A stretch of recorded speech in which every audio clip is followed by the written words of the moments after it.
Several months went by without any direct contact, either with the enemy or with the Bureau. Then one day a familiar voice spoke through the lips of a stranger who was standing at his door. Reverend, I am a stranger in this city and need to get to South Carolina to see my sick mother. Could you help me? 35 had a message for Dan that was not so pleasant. 21 plus, the enemy has shifted their search for their prey to the city. It seems they are certain that the man who blocked their efforts must live in the town from which you've moved, or in the big city, and they seem determined to have revenge. I know this is asking a lot, but it is a matter of safety for you and your family. Is there any town to which you could move where you have not had any contact with them? Could you relocate and still carry on your work?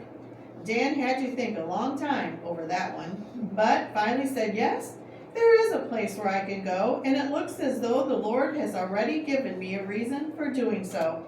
In fact, we had talked of doing that very thing. Good, said 35. Now, there is one more thing. Your church people will, of course, know where you are going, but if possible, we do not want the neighbors to know it.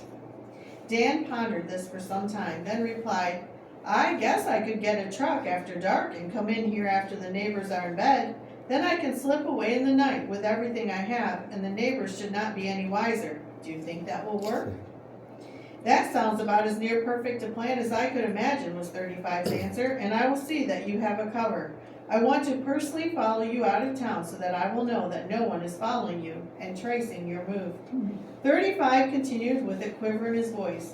21 plus, you will never know what you have meant to me personally.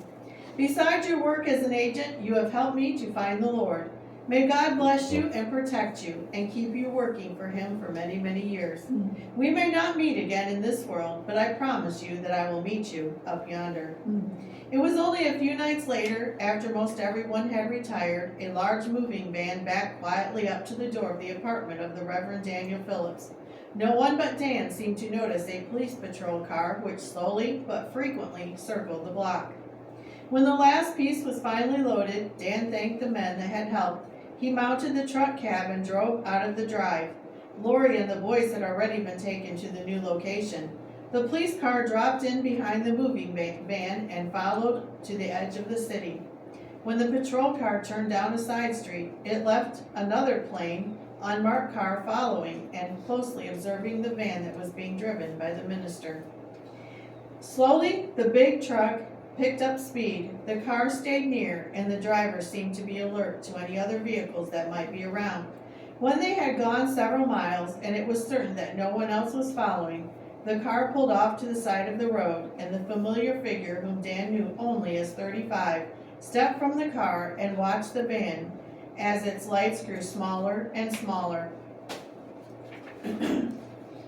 Then, just before the large van disappeared out of sight, the agent snapped to attention, came to a full military salute, and held it for some moments while the Reverend Daniel Phillips, alias 21 plus, drove west into the night.